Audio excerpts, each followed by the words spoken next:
여러분 안녕하십니까? 안녕하십니까? 369공 지구 회원님들 이렇게 목소리가 작은 분들이 아니셨는데 제가 좀 놀랐네요.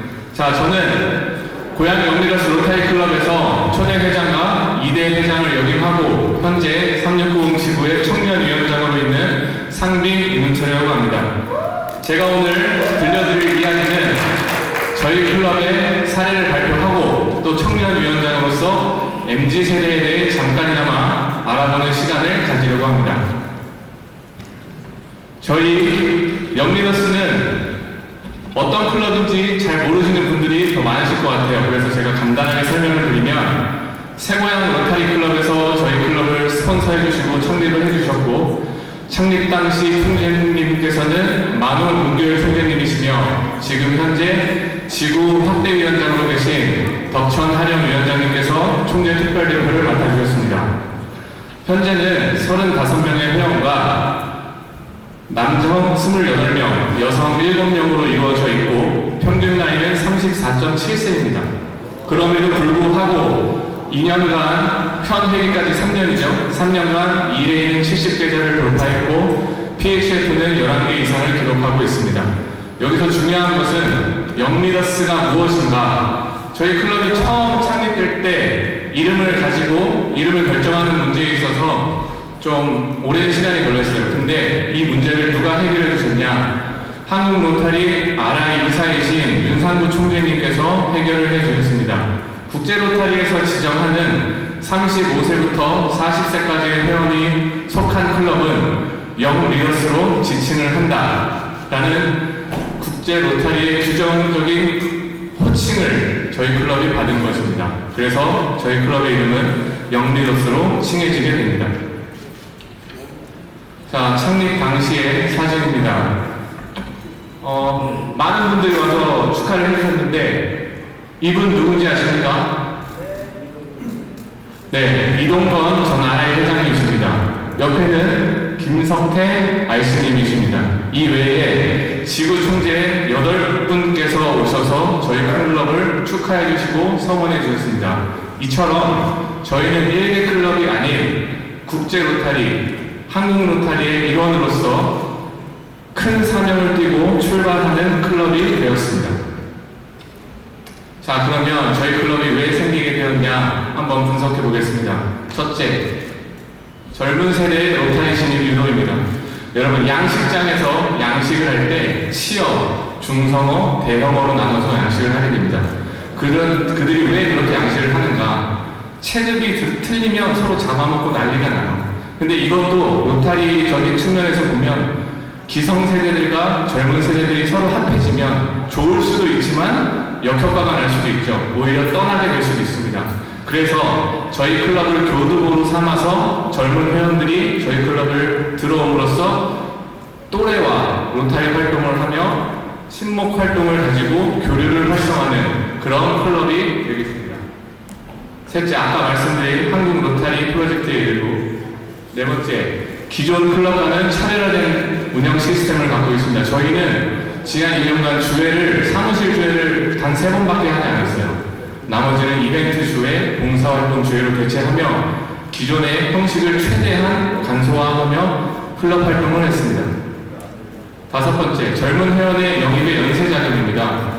만약에 제가 회원을 영입한다고 칩시다. 그러면 제 나이가 34인데 50대를 데려올까요? 30대를 데려올까요? 당연한 거죠. 젊은 회원은 젊은 회원을 데려옵니다. 그 위에 분들을 데려오진 않아요. 마지막으로 한국 로타리 영리더스 프로젝트 1호입니다. 365공 지구 서울에서 위성 클럽으로 영리더스 클럽이 있어요. 근데 이거는 저희 클럽과는 결이 다릅니다. 저희는 국제 RI에서 인정한 로타리 클럽이고 그들은 위성 클럽입니다. 그래서 헷갈리시는 분들이 계신데 그 점은 알아주셨으면 좋겠고, 그리고 많은 로타리안 분들께서 질문을 하세요. 25세부터 40세까지 입회하면 그 이후에는 당신들 나가는 거 아니야? 안 나갑니다. 단지 입회 연령이 25세부터 40세까지 정해져 있을 뿐이에요. 그래서 저희 세대가 나이가 들고 늙을수록 저 영리더스 클럽에 있는 저 사람들은 어렸을 때부터 로타리를 한 사람들이야. 이것이 훈장처럼 따라다니게 되는 것입니다. 저희 클럽의 운영 지침을 간단하게 설명드리겠습니다. 저희 클럽은 입회비가 아직 없습니다. 이 부분은 추후에 이사회를 통해서 받을 수도 있는데 있더라도 최저의 금액으로 책정을 할 예정입니다. 또 연회비는 1회 1을 포함시켜서 73만 원을 받고 있고요. 사무실과 사무장 비용이 없습니다. 왜? 저희는 사무실이 없고 이벤트 주회를 독려하기 때문에 정말 사무실이 필요하다. 그럼 새고향 클럽의 양해를 구해서 사무실을 같이 공유하고 있습니다. 이에 따른 결과로 경상비가 지출이 최소화됐습니다. 연간 600만 원 이상의 금액을 세이브할 수 있었고요. 다음으로 회원 개개인의 능력을 클럽 관리에 집중합니다. 기존 클럽의 일처리가 어떻게 되는지 저는 자세히는 모르지만 저희는 사무장이 없기 때문에 사무장님이 안 계시기 때문에 회원, 임원들이 직접 클럽 지부에 공문을 보내고 로타리 ORG에 들어가서 등록을 하며 모든 문서적인 일을 회원들이 직접 처리합니다. 그렇게 돼서 나타나는 선순환 중 하나가 모든 회원들이 로타리 업무에 대해서 알 수 있고 그들이 지도자가 됐을 때 업무 분석이 빨라져요. 이런 것을 저희는 독려하고 있습니다. 다음, 제가 회장 창단식을 하고 회장 임명이 될 때 이동건 나라의 회장님께서 제게 오셔서 이렇게 말씀하셨어요. 자네 로타리답게 하게 아무리 작은 술자리도 멀리하고 아무리 작은 봉사라도 달려가서 해놔라. 그것이 이동건 나라의 회장님이 저에게 개인적으로 부탁하신 주문이셨습니다. 그래서 저희는 주회 끝나고 술자리를 최소화했습니다. 이게 한번 해보니까 주회 끝나고 2차 가면 30, 40만 원 후딱 나가요. 근데 저희 예산으로는 도저히 감당이 안 돼서 요즘 소주 한 병에 얼마인지 아시죠? 4,000원, 5,000원 합니다. 그거 10병, 20병 먹으면 10만 원 넘어가요. 근데 이런 부분에서 예산을 줄이고 봉사활동으로 적극 대체를 하고 이벤트 수혜를 함으로써 클럽이 더 발전하는 그런 계기가 됐다고 저는 생각을 합니다. 또 MZ세대의 회식 문화를 인식했어요. 요즘에는 회사원들이 회식에 무조건 참여 안 합니다. 회사도 직원들에게 회식을 강요하지 않아요. 오히려 상품권을 주면서 회식을 대체했다고 생각합니다. 그런 문화에 우리가 지금 살고 있어요. 그래서 저희는 클럽 회원들의 사정을 최대한 고려합니다. 클럽 회원들 중 애가 있는 직원, 회원들은 집에 가서 기저귀라도 한 번 더 갈아야 돼요. 청소라도 해야죠. 안 그러면 와이프한테 혼나니까. 그래서 그거를 반영을 해서 그런 의사들을 최대한 저희는 클럽 미팅에 반영을 시켰습니다. 마지막으로 동아리 활동을 최대한 장려하고 있습니다. 이 이유는 클럽 창단이 2020년 10월 24일에 됐는데 그때부터가 코로나 유행기였어요. 저희가 2차, 3차를 다 겪었는데 이 지난 2년간 집합 금지 기간이 무려 10개월입니다. 정상적인 클럽 활동이 다들 어려워졌을 거라 저는 생각을 합니다. 그래서 제가 내린 결정은 창단이 됐는데 모임이 없다. 그러면 그 클럽은 어떻게 되겠습니까? 무너지죠. 그래서 소규모 조직으로 동아리 활동과 봉사조를 나눠서 최소한의 인원으로 로테이션을 누리자. 그렇게 해서 저희는 2년간 클럽 활동을 지속해 왔습니다. 자, 이 선수 누군지 아시죠? 아시죠? 네. 요즘 5경기 동안 골이 없습니다. 토요일날 11시 반에 경기가 있는데 그 경기에는 골을 넣기를 개인적으로 희망합니다. 자, 요즘 모든 스포츠의 기본에서는 데이터학, 통계학이 기본이 되고 있어요. 심지어는 스카우터들이 그 선수의 경기를 보러 가지 않고 수치만 보고 얘 괜찮겠다 논의를 하고 영입을 결정하는 추세입니다. 자, 그러면 손흥민 선수가 지난 시즌 한국인 최초로 이 상을 수상했는데 이 상이 무엇인지 맞히는 분께는 제가 큰 상을 드리겠습니다. 무엇일까요? 저기 빨간 총무님 일어서십시오. 네, 맞습니다. 골든부츠상을 수상했습니다. 선물 갖다 드리세요.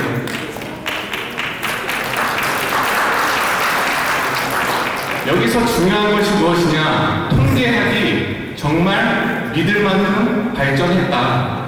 그렇게 따지면 우리는 그 통계학을 로타리에 도입시켜보는 것이 어떤가 생각을 했습니다. 여기서 보시는 이 기대 득점이 무엇이냐면 축구에서 공격수가 골문 앞에 공을 뒀을 때 득점을 할 수 있는 확률이에요. 어떤 상황들을 다 고려해서 수치로 나타냅니다. 그것을 현실로 반영한 값이 기대 득점이에요. 이게 얼마나 신기하냐면 지난 시즌 손흥민이 득점왕을 수상할 때 공동으로 득점왕을 수상했죠. 근데 기대 득점 1등이 모하메드 살라라는 선수, 2등이 손흥민이었습니다. 근데 공동 득점을 한 두 선수가 누구냐? 모하메드 살라와 손흥민이에요. 이렇듯 이 통계학을 로타리에 도입을 한번 시켜보면 어떨까 해서 만들어본 것이 기대 영입입니다. 이 회원들의 특성들을 모두 다 따져서 한번 수치로 매겨보면 어떨까? 그러면 회원을 영입하는 데 있어 도움이 되지 않을까? 아니면 좀 더 신중하게 그들에게 접근이 되지 않을까? 저는 생각하면서 이 아이디어를 차기 연도에 저희 클럽에 도입시켜볼 예정입니다. 자, 이제 저희 클럽의 예산에 대해서 간단히 설명드리겠습니다. 저희 클럽은 2년간 3,800만 원의 예산으로 클럽 활동을 운영을 했고 1,000만 원, 1년에 500만 원씩 저금을 해서 차기 회장에게 저는 넘겨줬습니다. 여기서 중요한 것은 2,800만 원 중 1,500만 원을 봉사비로 썼어요. 경상비와 각종 회비를 700만 원, 식대 및 친목비를 600만 원으로 썼습니다. 2년 동안. 물론 코로나 때문에 모임이 많지는 않았죠. 그래서 가능했을 수도 있습니다. 그런데 이 봉사활동 1,500만 원을 어떻게 썼느냐? 타클럽에 비하면 예산이 적은 금액일 수도 있고 많은 금액일 수도 있다는 생각은 안 하실 것 같아요. 근데 저희에게는 엄청난 금액이었습니다, 이게. 그래서 어떤 봉사활동을 했냐 하면 저희는 봉사 예산이 적기 때문에 지자체를 이용했습니다. 동사무소, 사회복지관, 고양시청 등을 찾아갔어요. 담당자를 만납니다. 저희가 돈이 없는데 젊은 회원들로 된 로타리예요. 봉사활동을 하고 싶습니다. 일거리를 주십시오. 그들이 좋아요. 물품만 기부받고 금액으로만 전달받다가 막상 일꾼들이 오니까 좋아요. 그래서 저희가 한 게 무엇입니까? 집 청소하죠. 라면 박스 나르죠. 연탄 나르죠. 직접 찾아가면 다 드렸어요. 도시락을 날라줄 인력이 없다고 해서 저희가 대신했습니다. 꽃을 심었습니다. 심어줄 사람이 없대요. 고구마를 캤습니다. 이런 류의 봉사활동을 통해 1,500만 원의 예산으로 2년 동안 23번의 봉사활동을 실천을 했습니다. 감사합니다. 자, 그러면 중요한 건 저희 클럽이 누구로 이루어져 있습니까? 2030 MZ세대로 이루어져 있죠. 한번 이 시간에는 MZ세대를 알아보는 시간을 갖도록 하겠습니다. 한마디로 요즘 세대라고 하는 2030이잖아요. 네. 이들을 뭔가 한마디로 정의한다면 뭐라고 표현하시겠어요? 여러 가지 특징이 있겠지만 저는 이 자본주의 키즈 이렇게 얘기를 하고 싶습니다. 자본주의 퀴즈 어떤 의미일까요? 앵커님은 자본주의라는 단어를 들으면 어떤 느낌이 드세요? 돈이. 그쵸. 근데 이 기성세대는 자본주의 그러면 사회주의, 공산주의 약간 이념적으로 받아들여요. 그런데 지금 MZ세대의 특징은 자본주의 속에서 낳고 자라고 먹고 입고 놀고 모든 걸 다 했기 때문에 사실 돈에 대한 돈과 소비에 대한 편견이 전혀 없는 세대인 거거든요. 과거에 저는 어르신들이 돈 밝히면 못 쓴다 이런 말씀 많이 하셨거든요. 근데 요즘은 그 말을 어떻게 얘기하냐면 돈 밝히지 않으면 못 쓴다라는 말을 할 정도로 이 경제관념이 굉장히 밝고 그리고 돈에 대한 이 편견이 없는 그런 소비자들을 MZ세대의 특징으로 보고 있습니다. 그러니까 MZ세대가 지금 소비시장의 주축으로 떠올랐다는 말씀이신 것 같은데 이들의 소비 성향은 기존 세대와는 좀 어떻게 달라요? 여러 가지가 있습니다. 네, 한마디로 역사상 가장 까다로운 고객이다라는 평가를 할 정도로 깐깐하다. 네, 깐깐하고 그럴 수밖에 없는 것이 예측 불가능합니다. 왜냐하면 이 MZ세대들이 한국이 부유할 때 태어났어요. 그래서 절대 빈곤이라는 것을 겪어보지 않았습니다. 네. 또 기성세대가 볼 때에는 아니 배부르고 문제도 없고 그런데 실제로 MZ세대들은 수시로 상대적인 박탈감을 느낍니다. 네, 그러면서 굉장히 힘겨워하고 네. 이러다 보니 소개를 하는 데 있어서도 예측하지 못했던 그냥 기존의 기성 티피컬하다고 하죠. 전형적인 네. 소개를 하지 않는다는 거죠. 그래서 평상시에는 막 가성비를 따지면서 허리띠를 졸라매다가도 어느 순간 확 풀더라고요. 네. 요즘 말로 뭐 플렉스? 네, 플렉스라는 말을 많이 들어보셨을 텐데요. 이 자본주의 사회에서 자신의 존재감을 드러내는 데에 이 돈이라는 도구를 활용을 하는 건데, 이 자신의 욕망이 굉장히 솔직하고요. 그 돈을 쓰는 것에 대해서 내 돈 내산이라는 말이 나올 정도로 내가 벌어서 내가 쓰는데 누가 뭐라고 할 것이냐, 이런 것에 굉장히 투명하고 솔직하고 네. 그런 세대라고 할 수 있죠. 네. 네, 뭐 여러 가지 용어들이 있어요. 뭐 스티커 인맥이다. 네, 그다음에 뺐다 붙였다? 네, 티슈 인맥이다. 네, 필요할 때마다 뽑아쓴다라는 거죠. 근데 그거를 그렇게 부정적으로만 보실 필요가 없는 것이 사실은 이 약간 과거에 굉장히 유대감이 돈독하게 형성될 만한 역사적 경험들을 많이 하지 않고 자란 세대이기 때문에 그들끼리 느끼는 유대감이라는 것은 과거와 다를 수밖에 없는 거거든요. 네. 예, 그래서 이 뭔가 좀 느슨한 연대라고 해야 될까요? 그들만의 그런 이 연대감을 네. 우리가 좀 이해할 필요가 있는 것 같습니다. 네.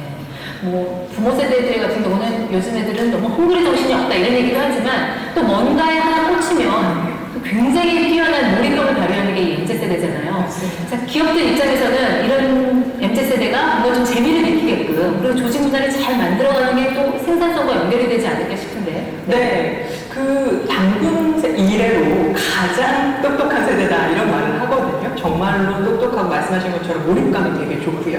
근데 그들을 그렇게 퍼포먼스를 극대화할 수 있는 가장 중요한 방법 중에 하나는 자기 효능감을 좀 높여줘야 된다. 네. 그러니까 본인이 주체성을 가지고 내가 컨트롤할 수 있고 내가 했을 때 성취감을 느낄 수 있는 그 일련의 과정으로서 자기 효능감을 좀 높여줄 수 있는 환경을 조성해 주는 것. 네, 그것이 조직에서 말씀하신 대로 몰입력을 발휘시킬 수 있는 그런 좋은 방법이 될 것 같습니다. 직장 상사들 중에서는 이 MZ세대의 후배들을 보면은 항상 종잡을 수 없어서 겁난다고 이런 얘기도 하시거든요. 좀 이렇게 뭐 꼰대가 아닌 선배로서 잘 소통할 수 있는 방법 어떤 게 있을까요? 네, 참 이게 말씀드리면 되게 조심스러운데 왜냐하면 잘못하면 세대 갈등을 조장할 수가 있거든요. 그런데 그냥 우리가 이해가 되지 않는다고 이것을 어떻게 어려워할 것이 아니라 네. 사실 자라는 환경이 다르기 때문에 가치관 형성이 당연히 다를 수밖에 없어요. 네. 그러니까 이해가 안 된다가 아니라 그들을 있는 그대로 인정하실 필요가 있다라는 말씀을 드리고 싶은데요. 자, MZ세대를 간단하게 설명해주는 영상이었고요. 자, 이 사진들 보시면 다 누군지 아시죠? 이분들이 지금 무엇을 하고 있을까요? 뭘 하고 있을까요? 바로 MZ세대와 소통하려고 노력하고 있습니다. 이들이 무엇이 아쉬워서 MZ세대와 저렇게 노력을 할까요? 여러분, 남양 대리점 사태 아십니까? 남양 기업에서 대리점에 갑질을 했습니다. 그리고 남양 기업의 창업주 외손녀가 마약을 하는데 뉴스에 빵빵 터집니다. 젊은 사람들 어떻게 해요? 저기 거 안 삽니다. 젊은 사람들이 그렇게 좋아하던 백미랑 아이스크림이 어떻게 됐어요? 젊은 사람들 안 갑니다. 거기 가서 아이스크림 사 먹으면 몰상식하다고 생각해요. 반일 운동 한창일 때 젊은 사람들이 그렇게 애용하던 유니클로가 어떻게 됐습니까?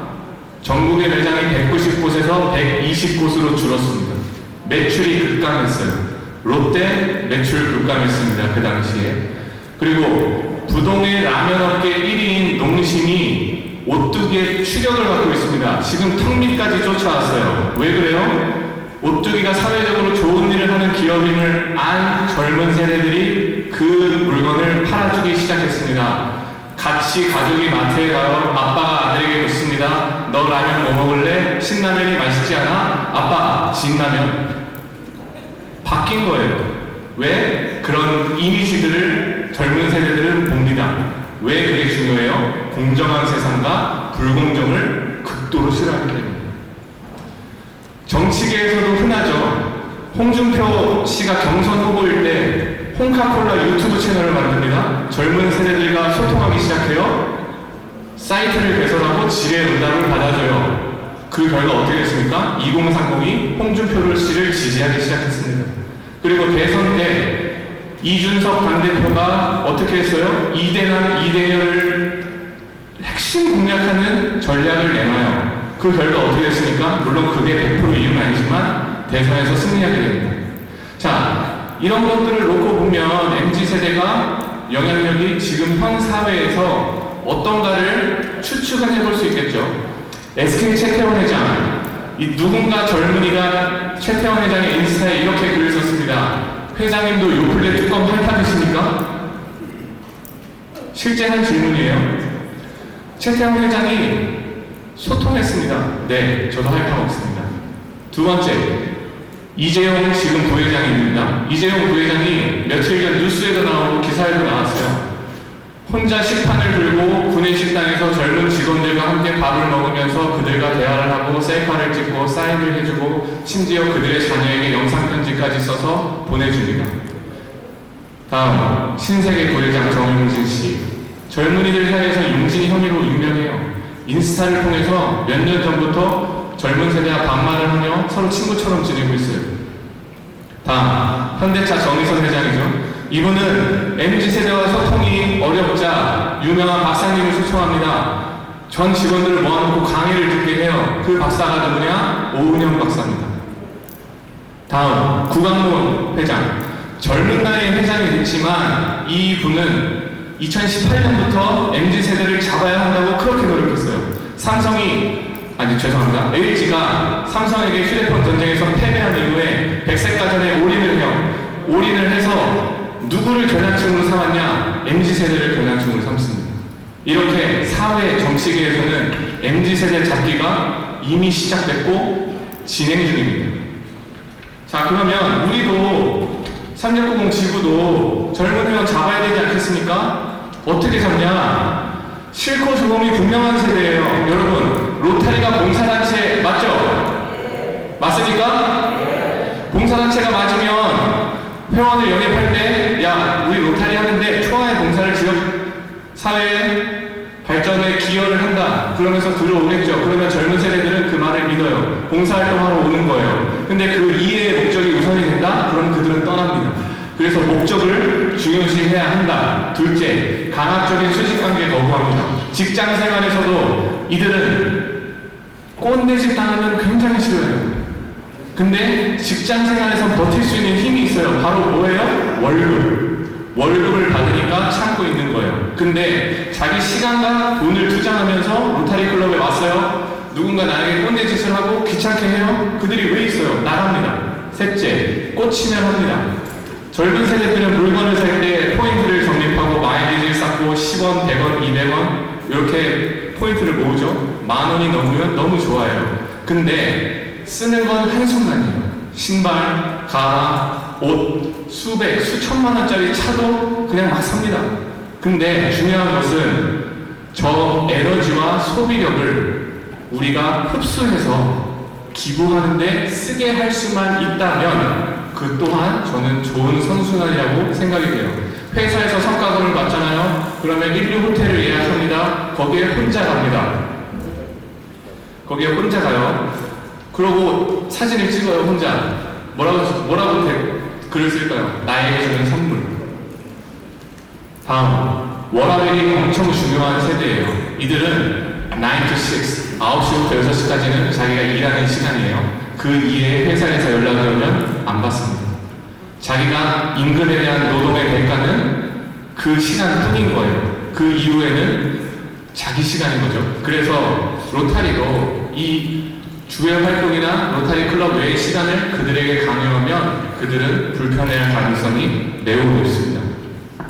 자, 그렇다면 이렇게 피곤하고 불편한데 왜 MZ세대를 굳이 우리가 안고 가야 되냐?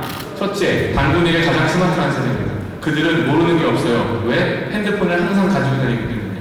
모르면 찾아보고 집에서 뭘 수리한다? 유튜브를 보고 배웁니다. 그렇게 지식의 공유가 너무 활발한 세대예요. 둘째, 새로운 생각, 새로운 활동, 새로운 의지가 있는 세대입니다. 그들은 뭔가가 아닌 것 같다. 그러면 건의하고 수정을 요구합니다. 그러나 이것을 받아들여서 수정하는 것은 우리의 몫이에요. 기존 평균 회원 연령의 하향화, 이건 당연한 거죠. 젊은 이미지 구축 및 역동성 강화. 요즘 시대 광고를 보면 예전처럼 메인 배우 한 명이 나와서 그 제품을 소개하지 않습니다. 현대차 광고를 예를 들어볼까요? 어떤 이름 모를 배우가 현대차를 타고 산속과 숲길을 달립니다. 끝입니다. 그게 광고 끝이에요. 그러면 그 광고에서 전달하려는 메시지가 무엇이냐? 그 느낌과 이미지를 소비자에게 전해주고 싶은 거예요. 이 또한 로타리에 도입을 시켜본다면 젊은 회원들이 봉사를 하고 이런 행사장에 많이 있다면 밖에서 저희 지구를 바라보는 시선이 어떻겠나 한번 생각을 해보시기 바라겠고, 마지막으로 미래를 이끌어갈 리더를 발굴할 수 있는 계기가 됩니다. 정치계나 사회계나 리더는 일찍 점 찍어놓고 일찍부터 키웁니다. 왜 그래요? 일찍 배우면 많이 배워요. 많이 배우면 정확히 배워요. 그러면 리더감이 늘어나겠죠. 리더감이 많은 단체는 건강한 단체예요. 누구를 리더시킬지 고민할 필요가 없습니다. 단지 순서만 정해주면 되는 문제로 돼요. 자, 마지막으로 제가 너무 궁금했습니다. 과연 MZ세대가 로타리 좋아할까? 그래서 제가 설문조사를 한번 해봤어요. 제 개인적으로 설문조사를 한번 시행해봤습니다. 참여 대상은 남녀 각각 25명씩이고 직업은 직장, 전문, 자영업, 평균 연령은 37세였습니다. 첫 번째 질문. 참여자께서는 여가 시간의 활용과 사회적 인적 네트워크 향상을 위해 모임 또는 의향이 있으니까 내가 무려 80%입니다. 다음, 참여자께서 어떤 목적의 모임이라면 참가 가입하겠습니까? 여행 및 레저, 봉사활동, 스포츠 활동, 요 세 개가 메인인데 그 중에 봉사활동이 34%입니다. 참여자께서는 로타리 혹은 로타리 클럽에 들어보신 적이 있습니까? 아니오가 88%입니다. 아래 단체 중 어떤 목적과 무엇을 하는지 알고 계신 단체를 체크해주세요. 유니세프와 대한적십자사 모두가 압니다. 주니어 챔버스 다수가 알아요. 라이언스 클럽 소수가 압니다. 로타리 거의 모릅니다. 그러면 제가 이제 설명을 해줬죠. 로타리는 이러이러한 단체다. 당신 하겠냐? 100%가 한답니다. 참가자 기준으로 같이 로타리 활동을 하면 어울릴 수 있는 연령대는 자기 또래 20에서 40이 50%로 가장 높았습니다. 그 다음 질문. 로타리 클럽 활동함에 있어서 부담을 어느 정도까지 할 수 있겠냐? 70에서 90이 70%, 90에서 120이 30%, 나머지 이상은 없다고 봐도 되겠습니다. 로타리 활동함에 있어 탈애를 고민할 수 있을 것 같은 요소는 무엇인가? 다 체크해봐라. 그랬더니 34표. 목적이 틀린 행동, 봉사보다 친목 행동, 높은 연예비, 다양한 연령대 등이 34표, 25표, 20표 등으로 기록을 했습니다. 마지막 질문. 로타리 활동을 해보고 마음에 들면 지인들을 데리고 오겠냐? 100%가 데려온다고 했습니다. 자, 이 표로 나타내는 것이 분명합니다. 젊은 세대들은 로타리를 뭔지만 안다면 하고 싶어 해요. 근데 그들을 끌어오냐 마냐는 여기 계신 360 지구 여러분들의 몫입니다. 자, 그러면 지금 당장 이미지를 구축하고 SNS를 하고 홍보를 해요? 그러면 시간이 좀 너무 오래 걸리죠. 그러면 가장 좋은 방법이 두 가지가 있다고 저는 생각해요. 그 두 가지가 혹시 무엇인지 아시는 분 계십니까? 네? 말씀하세요. 맞습니다. 여기 선물 하나 갖다 주시겠습니까? 가장 빠른 방법은 여러분 댁에 미래 회원이 한 명씩 있어요. 혹은 두 명이 있을 수도 있어요. 그들의 자녀를 영입을 해서 키우는 겁니다. 저 또한 그렇게 로타리를 시작하게 됐습니다. 여기 계신 총재님들 저 초등학교 때 뵌 적도 있고 중학교 때 뵌 적도 있어요. 이렇게 로타리를 일찍 시작하면 일찍 배우고 참 좋은 사회의 영향력을 행사할 수 있는 것이. 자, 그런 다음 두 번째는 무엇이냐? 로타렉트를 최대한 이용하는 것입니다. 지금 로타렉트에 투자를 많이 하고 봉사활동 많이 참여시키잖아요. 근데 그들이 졸업하고 사회에 나가면 지속적인 관계가 이어집니까? 잘 되고 있지 않아요. 근데 거기를 조금만 신경 쓰고 끌어준다면 그들 또한 로타리의 중요한 인력이 될 수 있다고 저는 생각합니다. 긴 시간, 제가 시간을 좀 많이 오버했는데 그 점은 상당히 죄송한 말씀 방법이라고 전해드리고, 제 생각은 씨를 심고 기다리기보다 자라있는 모종을 옮겨 심어서 씨를 기다리는 것이 더 훨씬 빠른 방법이라고 생각을 합니다. 요번 지구확대위원 세미나에 저를 불러주셔서 감사드리고, 제 긴 강의 들어주셔서 너무 감사드리고, 이것으로 발표를 마치겠습니다. 감사합니다.